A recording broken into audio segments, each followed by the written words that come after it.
Voilà comment on organise cette mafia. Et puis, l'absence d'éclairage public a bien aussi une visée. On veut que nous vivions dans l'insécurité. Il faut qu'il y ait des poches d'insécurité. Parfois ici, on vit comme dans un village. Nous sommes un village. Vous marchez à plein Yaoundé et vous voyez le noir partout. Mais vous vous sentez en danger. On va vous dire, on ne peut pas mettre un policier derrière chaque Camerounais. Qui vous a demandé un policier derrière chaque Camerounais? Éclairer la ville. Ça fait... Non seulement la lumière repousse les bandits, elle repousse aussi les sorciers. Mais combien aussi les sorciers à Yaoundé? Il y a Douala.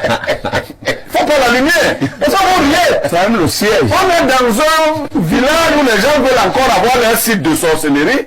Quand tu viens, tu dis que tu veux éclairer, on te dit, mon fils, tu n'as rien à faire avec ton argent.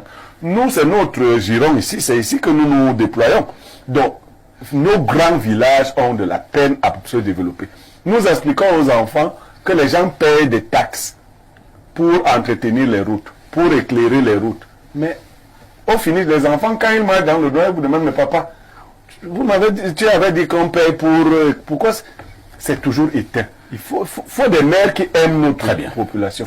Le tollé et jusqu'à présent, en réalité, la dette due à la consommation d'énergie de la part de l'État, j'imagine que ce n'est pas jusqu'ici soldé pour une bonne raison. Nous savons de même que par ailleurs, il y a des tensions de trésorerie.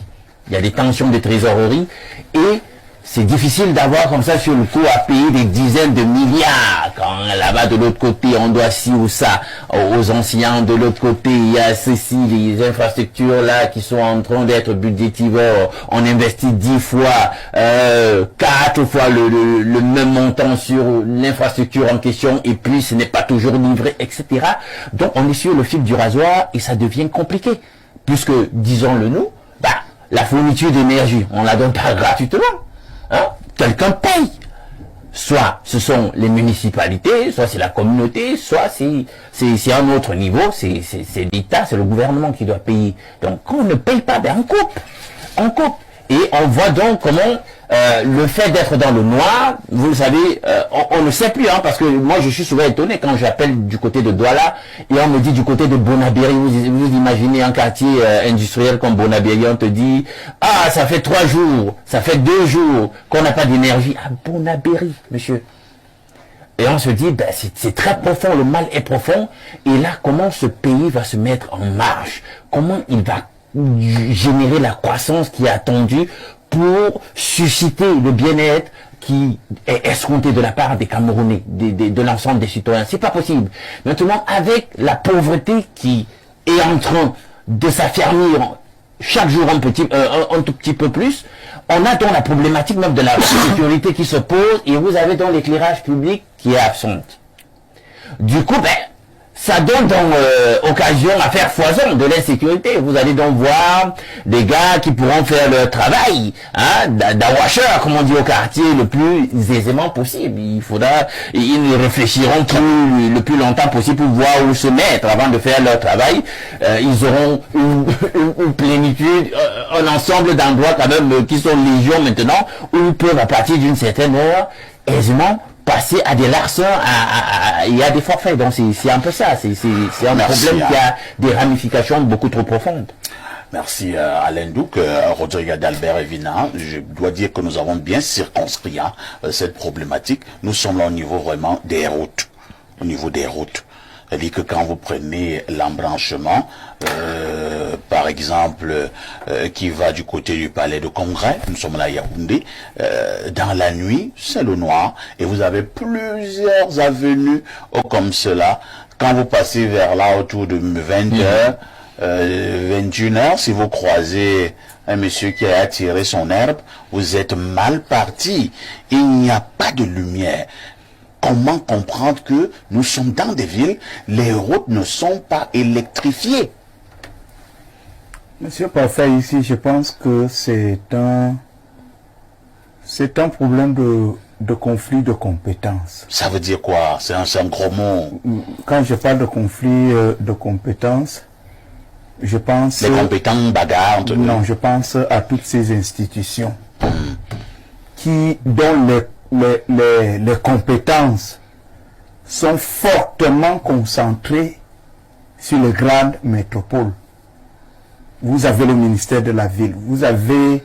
Non, ça n'existe plus. Je vous dis le ministère de l'Habitat, vous avez la mairie de la ville, vous avez le maire des communes également. Attends quand même, hein, Rodrigue, parce que dès que nous trompons dans votre affaire là, vous avez le ministre de l'urbanisme et de l'habitat, vous avez la mairie de la ville, vous avez les maires d'arrondissement. Pour justifier les conflits de compétences. Des travaux publics, vous avez le ministère de l'eau et l'énergie. On est perdu, hein, dès qu'on tombe dans cette affaire là. Non, on ne va pas se perdre. Moi, vous explique pourquoi il a trouvé l'autre antenne, il a dit qu'il ne fait pas. Je vous explique pourquoi. Je vous pose une question. Est-ce que un est venu trouver l'autre en train de mettre la lumière? Il a dit ne mets pas la lumière. Parce que c'est ma compétence. Parce que c'est ma compétence. J'ai envie de demander aux collectivités territoriales vraiment qu'on permette aux collectivités territoriales décentralisées d'avoir un champ un peu plus élargi de compétences. Les débats ne se tiennent pas chez ces gens-là comme ça se tient entre vous et moi ici. Est-ce que vous avez trouvé tel en train de faire et vous avez interdit à la personne de faire. Vous avez vu comment ici à Yaoundé, on a vu le maire de la ville en conflit avec les autres. Parce que le maire est allé casser à tel endroit, le maire de la ville est allé casser à tel endroit parce que le maire de la commune est allé construire à cet endroit-là. C'est ça que j'appelle les conflits de compétences. Et ce sont des gens qui viennent d'une même famille politique.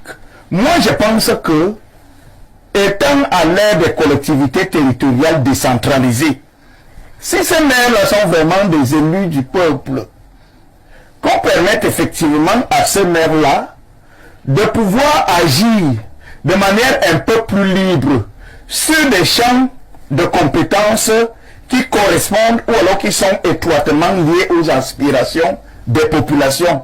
Un maire peut avoir ses amis à l'étranger, peut avoir des partenaires.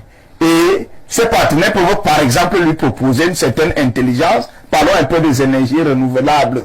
Moi je me propose au niveau de votre commune d'électrifier les voies publiques, la rue publique.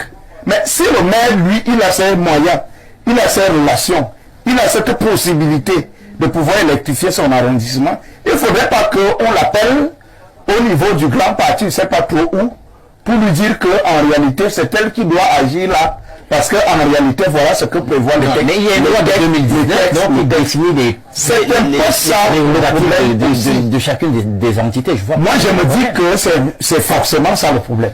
Donc le problème pour toi, c'est le conflit de compétences. C'est ce que je pense. Vous partagez cet avis, Pierre Blériot? Non, non. Je lui ai posé une question qui était en fait une question rhétorique.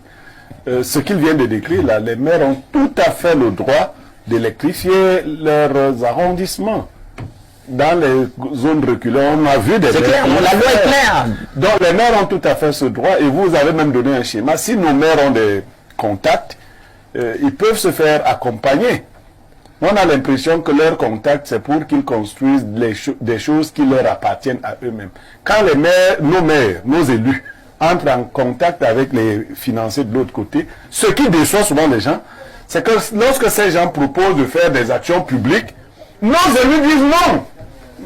Je gagne quoi dans l'action publique? Voilà, moi je gagne quoi dans l'action publique?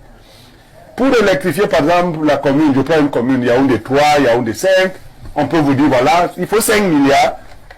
Et des partenaires disent non, nous on a du matériel, comment on appelle, l'énergie solaire par exemple. Nous pouvons venir le faire, le placer. Mais c'est l'élu qui va vous dire non. Non, non. Parce qu'il y a un marché public dans ce sens-là qu'il faut gagner, qui est aussi un milliard et dans lequel il y aura des retours-commissions. Et même si on ne le livre pas, puisqu'on est dans le même parti, personne ne livre nos frères qui ne livrent pas. En fait, tu ne seras pas livré si tu ne livres pas.